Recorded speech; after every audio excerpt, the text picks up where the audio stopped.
In chapter 6 of your book, you talk about the angel of the Lord. This is a really interesting topic because a lot of people, they see the word angel of the Lord, they see that same angel of the Lord say like I is in God, and they've made these connections between God and the angel of the Lord. Maybe that's Jesus.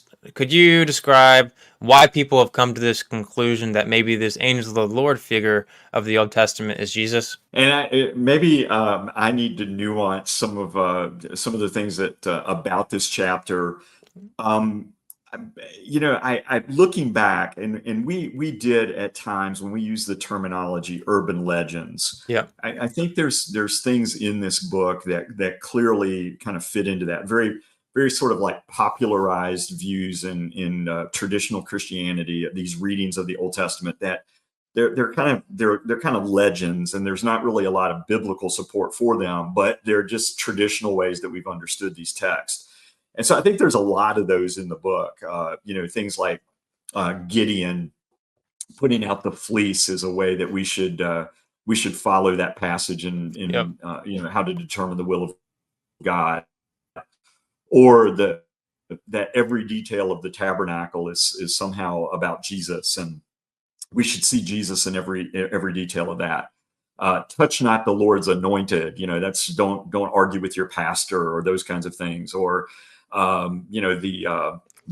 the dietary things in the Mosaic Law are about health and hygiene, when the Old Testament really never says that. So there's a lot of things that fall into that category. I think going back, angel of the Lord, this is such a complicated, nuanced discussion, and you've got Hmm. scholars on other sides of this issue. I, I wish this is probably one that in retrospect we could substitute in the prayer of Jabez or something like that.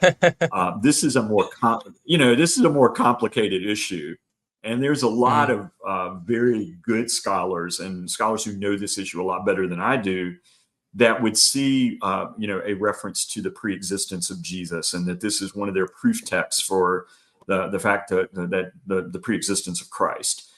Hmm. And actually that view goes back to very early in church history.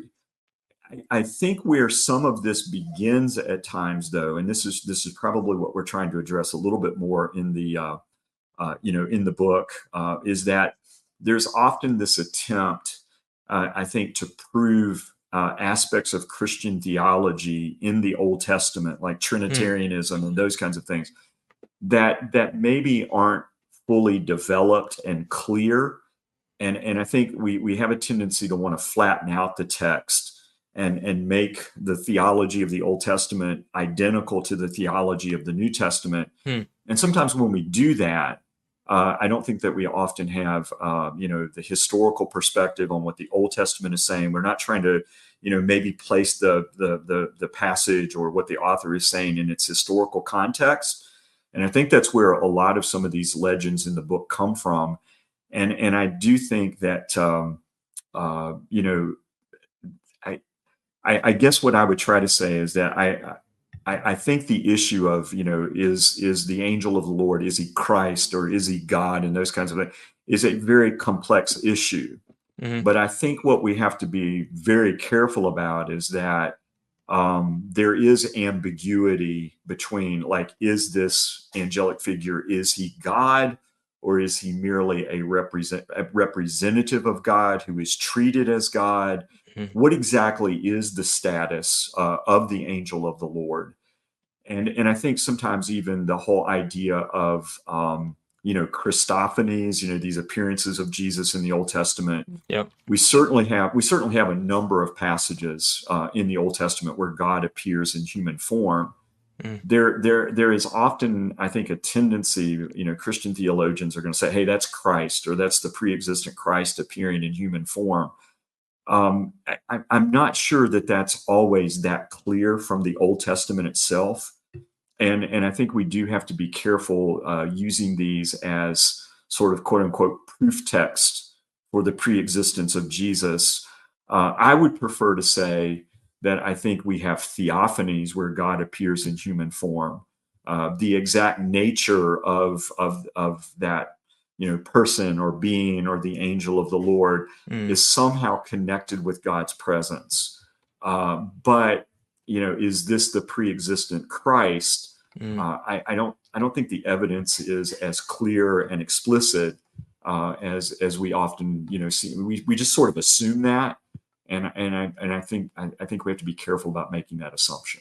Yeah, I do appreciate the comments there.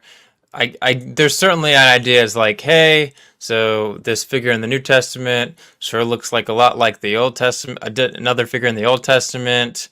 It seems highly likely that if Jesus has always been there, that we would expect to see him. And here it looks like someone that's very similar to Jesus, so it must be Jesus. But there's a little bit more that goes into it. So this is just comments from your book, and you can feel free to add or give some more clarity. But like something like Genesis 16, so the angel of the Lord appears to Hagar and speaks as God in both the first and third persons.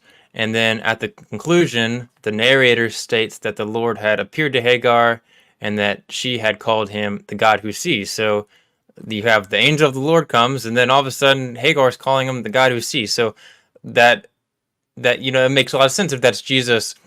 Um, is there any other like big reasons that people might conclude that the angel of the Lord is Jesus in your eyes? Anything else worth mentioning there? Yeah, there's probably about, I think, 10 or 11 of these passages where you have more extended references to the angel of the Lord. I think like in 9 out of the 10, Mm-hmm. it speaks as God in the first person, often recognized or identified in some way as God. Although they're generally not, there's not examples here of where you have worship being given to this. There's a couple of passages in Judges where Mm-hmm. there are sacrifices that are being offered, in relationship to the appearance of the angel of the Lord or something that the angel of the Lord has come to announce. Mm-hmm. But even there, those texts seem to distinguish between a sacrifice being made to the angel and being made to the, to the Lord. And there's kind of a difference there. But yeah, you definitely have like 10, they speak for God. They're acknowledged as God, or the angel is acknowledged as God, speaks in the first person as God, and seems to be recognized in that way. But I think the question then becomes: is this because the angel is God, Mm-hmm. or is he one of God's representatives, intermediaries, an alter ego of God in some way, who is very closely identified with God? And when a messenger or ambassador or representative of a king speaks, they can often speak in the name of that God, or even in the first person for that God, but or for that king. But as you've already noted, we have a number of places here where sometimes they speak, in the first person. There's other times that they speak in the third person. And when you get into these narratives, there clearly are some places where the angel is distinguished from the Lord. Huh. So unless you sort of assume kind of a Trinitarian distinction between the Father and the Son, I think it's better to see the angel as being God's representation Yeah. So I've got some notes of or some of those representative. instances. Yeah, I've got some notes from your book that you noted that. Was there any specific ones that you wanted to go into, like Exodus 32, or like Second Samuel 24, First Chronicles 21? That happens where there's a distinction there. Yeah, I think even in Judges 13:16, I've already mentioned this. This is where the angel of the Lord appears to Samson's parents, and they're like, "Hey, we're going to die. We just saw God." But then a little bit later, they want to offer a sacrifice, and the angel says, "Well, you can offer," or they want to offer a meal or something like that that seems to Um. be like a sacrifice, but he says, offer that to the Lord. He doesn't say to offer that to himself. And so it seems to be distinguishing in some way between the angel and the Lord himself. Mhm. First Chronicles 21. This is the one where the angel of the Lord goes out and inflicts the punishment on Israel for David numbering the troops. But there's a point in the story in First Chronicles 21:15 where the Lord tells the angel of the Lord to stop. And so the Lord seems to have authority over the angel, and he's God's, agent and instrument of judgment, but he's not necessarily equal with the Lord himself. Hmm. I Uh, see. uh, Yeah, and Zechariah chapter 1, the angel of the Lord speaks to the Lord. And for one for me that stands out a little bit is in Zechariah 3, where you have the Satan accusing Joshua, the high priest, and the angel of the Lord shows up and, seems to represent God. He forgives Joshua's sin and announces, forgiveness and cleansing and all those kinds of things. But the passage toggles quite a bit between the angel speaking for God in the first person and the angel, speaking about God in the third person, which again, unless we're, sort of reading Trinitarian distinctions into the Old Testament, to me, in its Old Testament context, it seems to it seems to be more like this is God and God's representative, and that's the best way to read it. So I'm not, I don't want to be as dogmatic on this, because this one, again, I think it may be one that would have been better not in this particular book, but I think at least we've been able to introduce people to the idea that we need to be a little bit careful, just immediately assuming that all of these theophanies, or even the angel of the Lord, even if it's, the angel seems to be identified with God or to speak as God or even to do sort of divine things, and that there may be reasons to be cautious about how closely we identify this figure with Jesus. And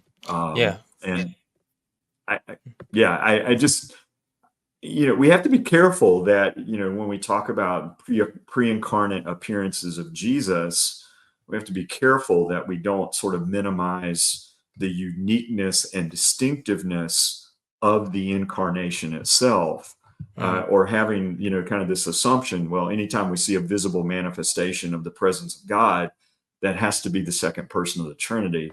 I'm not, in light of Old Testament context, I don't think that's as clear and unambiguous as we often think it is. Yeah, so Zechariah 3 specifically, in your book, you said it really well. You said, there are texts in which the angel of the Lord speaks in the first person, while still identifying the Lord as the source of his image, and swearing an oath to Abraham following his willingness to offer Isaac as a sacrifice. The angel states, I swear by myself, declares the Lord, as speaking to the divine promise. By speaking for the Lord in this way, the angel functions in essentially the same role as the prophet, as a human messenger of God. And of course, that makes it really interesting because the word that's usually translated angel in Hebrew, it's just messenger, right? Could you talk about that a little bit? Yeah, there's a couple of issues that come out about that, because in Haggai 1:13, for example, the prophet is called, the messenger. It's he's the Malach Adonai, and so it's the same expression talking about a human prophet, and so that issue comes up. The other thing is that in Hebrew, when you have the angel of the Lord, the word angel after a proper name in a construct chain, we're definitely talking about a definite specific figure, okay? But that doesn't mean that definite specific figure is always the same person or being or individual in every one of those passages. We have a number of texts in the Old Testament that talk about various individuals as the servant of the Lord, but that can be David, or it can be Moses, it can be the prophets, it can be the suffering servant in the book of Isaiah that we would identify as Jesus. But the expression is definite. It's referring to a specific person or individual, but that doesn't mean that, like, every time I see the angel of the Lord in the Old Testament, or every time I see the servant of the Lord, that it clearly is the same person. It may be different. We may be talking about different figures, and I think that also the other thing that's interesting to think about in this discussion is that when you have references to Angelou Kyrios in the New Testament, in light of the Septuagint, like, for example, the angel of the Lord that appears to Mary, or that announces the birth of Jesus in Luke chapter 2, this seems to be the same figure that we have appearing in the Old Testament. So in light of the fact that, we have the incarnate Jesus either in the womb of Mary or has just been born in Bethlehem, directly identifying this as Christ, so either there's more than one angel of the Lord, or this figure is different from or the incarnate Son of God. I see. Alrighty. So let's see here if there's anything else worth adding there. Oh, yes. So some people in the comments have been mentioning it, and um, I don't know if you're familiar. It's okay if you're not. I don't know. It's not too important for the discussion, I'd say, but it might be helpful. So, in later Jewish writings, you have this idea of the two powers of heaven. So, I'm not a scholar on that. If a lot of people would say like, hey, and specifically like these mentions of the angel of the Lord were cited by these early Jews that were thinking, hey, so if the angel of the Lord and Yahweh are the same people, or it looks like they're the same but they're different, then maybe there's two. And then of course, people like Michael Heiser have argued, hey, maybe this two powers idea that it does reference to Jesus. Did you have any thoughts to add on that, or maybe explain that a little further if you're familiar with that topic? And I think that's one of the reasons why I sort of preface this discussion with what I said, is that there's certainly a lot more ambiguity that I don't think this is one that we should put in the category of urban legends. I don't think it's a slam dunk. So Okay. reading this as a Christian, I think we can't impose our Trinitarian New Testament perspectives and say, well, if the angel is speaking to God and distinguishing himself, well, that's just that's we should just see that in a Trinitarian light. But I do think that the way that this figure is associated with the presence of God, I think Exodus chapter 3, for example, with the burning bush, Mm, um, that the angel and the presence of God seem to be connected, and there does seem to be kind of some type of duality in some of these types of passages. Whether you completely buy into the whole idea of the two powers and those sort of things, you do appear to have sort of this kind of implied duality where there's a God who is appearing, but a separate representation of Yahweh who is speaking. And I certainly think that some of that anticipates and it's foreshadowing, it's pregnant language that's pointing us forward to more developed Trinitarian ideas in the New Testament. But mhm. again, even there, whether it's clear and ambiguous that we have two different persons of the Godhead talking to each other, I think it's more something that's more implied than explicitly demonstrated. And Mm. there's one other passage, if we have time to, I was going to mention as well, if that's okay. Yeah, sure. Yeah, what were we gonna say? Okay. Okay. So, and this is again, a passage that I think probably raises some ambiguities about my position. So I'm trying to be as fair as I can be. But in Exodus chapter 14, it's the angel Mm, of God that actually affects that brings about the deliverance at the Red Sea. right. And and I think Dr. Heiser and others would say, well, over in the book of Jude, in Jude chapter 4, it talks about Jesus being the one that delivered the people of Israel out of their bondage in Egypt and that sort of thing. And there's a textual variant there about whether that's Jesus or Lord, but Mhm. generally I think the more commonly said is that Jesus is the one who brings the deliverance. So is that equating the angel of God in Exodus chapter 14 with this reference to Jesus being the one that delivered Israel from Egypt? But again, there are places in the Old Testament where intermediaries of God. I mean, Exodus 33:1 says that Moses brought the people of Israel out of Egypt. So the use of intermediaries, is certainly part of God's, I think, modus operandi in the Old Testament, and Mm, often these angels are bridging the gap between an unapproachable, invisible God and a God who wants to be present and visible and involved in people's lives. But again, the Old Testament in other places is going to attribute the deliverance from Egypt to the Lord Himself. So that's where I would make the connection to Jesus being the one, rather than going explicitly to Exodus chapter 14 and saying, well, the angel brought them out of Egypt. Jesus brought them out of Egypt. Therefore, the angel is Jesus. I think these things are hinting at sort of Trinitarian or at least binitarian ideas. But again, are they that clear and explicit in the Old Testament? I think there's more ambiguity there. And there's also a reference, like, when Israel sins with the golden calf, God says, oh, okay, I'm going to, my angel is going to take you up to the land and we'll go with you. But I'm not going to go with you, because if I do, I might break out and destroy you because of your rebellion.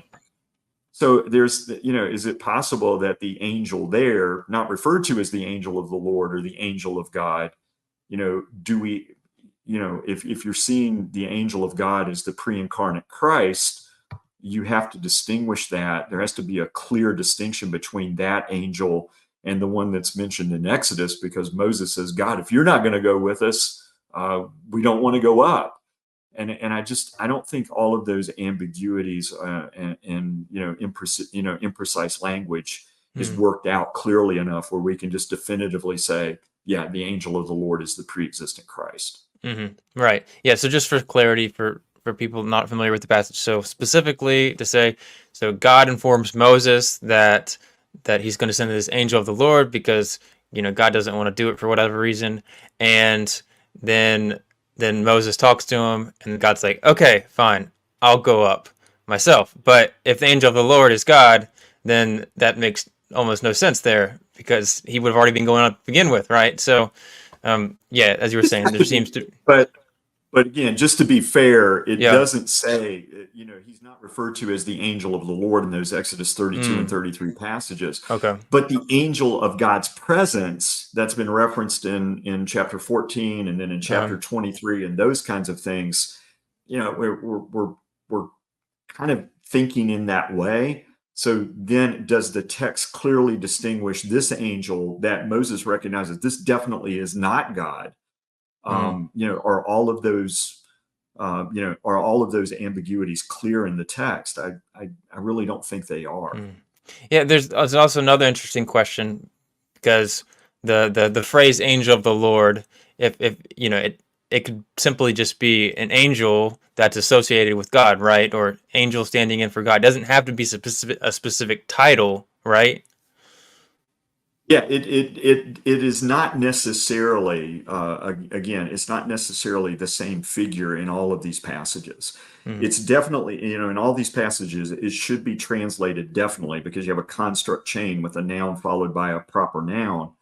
But that doesn't mean that the angel of the Lord in this one passage is necessarily the same figure as the angel of the Lord in another passage. Right.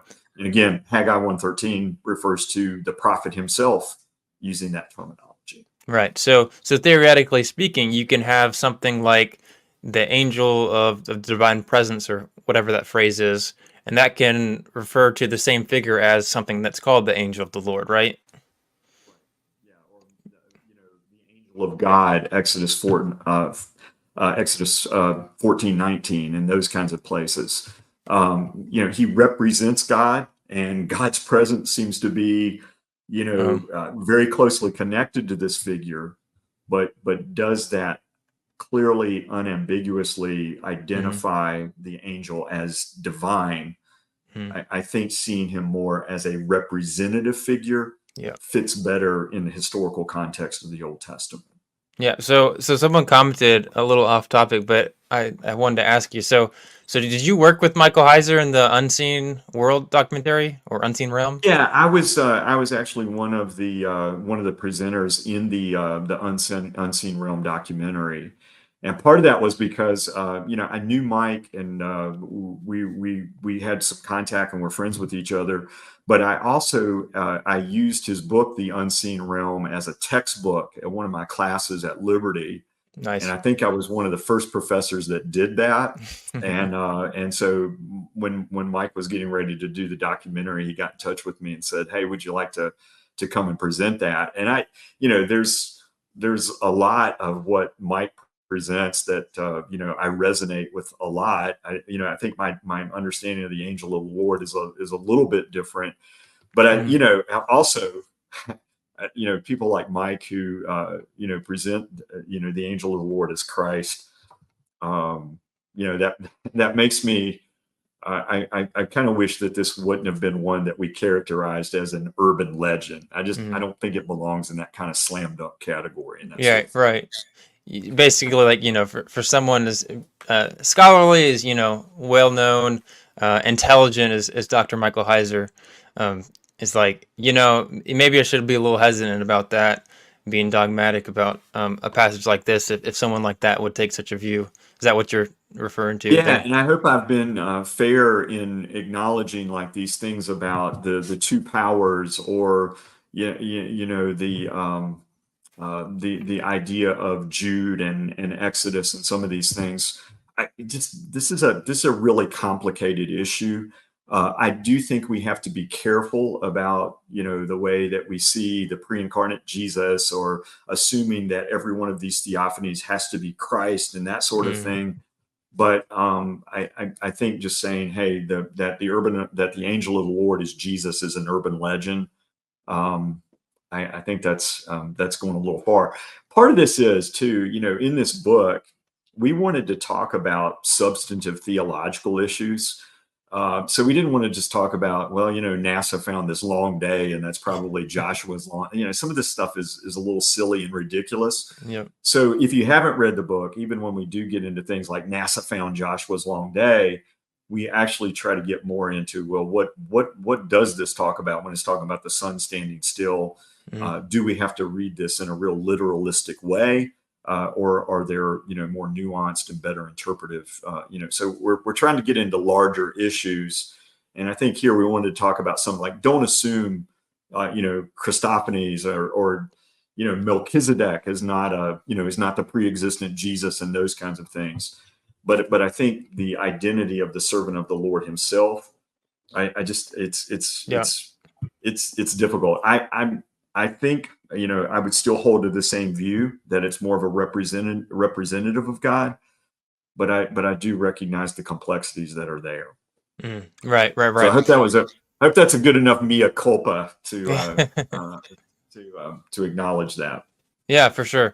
Nothing's certain in any of these conversations, anyways. So it's okay to say, it's possible, and one's more likely. We're not certain about any of this, but